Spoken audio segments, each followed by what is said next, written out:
எல்லாருக்கும் வணக்கம். இன்றைக்கி 18/5/2026 இன்றைக்கி நம்ம எடுத்த ட்ரேட்ஸை பற்றி தான் பார்க்க போகிறோம். இன்றைக்கி மொத்தம் 2 ட்ரேட் கிடச்சி. ஸோ ஃபஸ்ட்டு ட்ரேட் இதில் ஓஆர்பியில் க்ளோஸ் வச்சதுனால அடுத்த கண்ட்ரியில் என்ட்ரி எடுத்தோம். ஸோ இதில் நம்மளுக்கு மினிமம் ப்ராஃபிட் 500 வந்து க்ளோஸ் பண்ணிட்டோம். ஸோ அகைன் மார்க்கெட் கீழே தான் போச்சு. நம்ம ப்ரெடிக்ட் பண்ணது தான். இந்த சப்போர்ட்டை டச் பண்ணிட்டு மார்க்கெட் ரிவர்சல் ஆகும்னு பிளான் பண்ணோம்.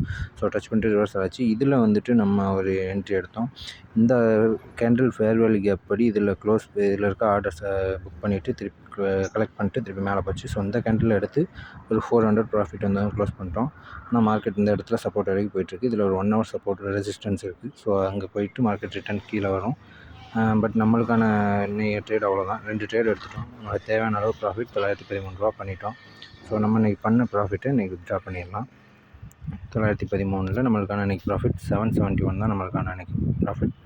ஸோ 770 நம்ம எப்பயும் போல் வித்ட்ரா பண்ணிடலாம் இன்றைக்கான ப்ராஃபிட்டை. ஸோ ஓகே, அவ்வளோதான். நாளைக்கு பார்க்கலாம்.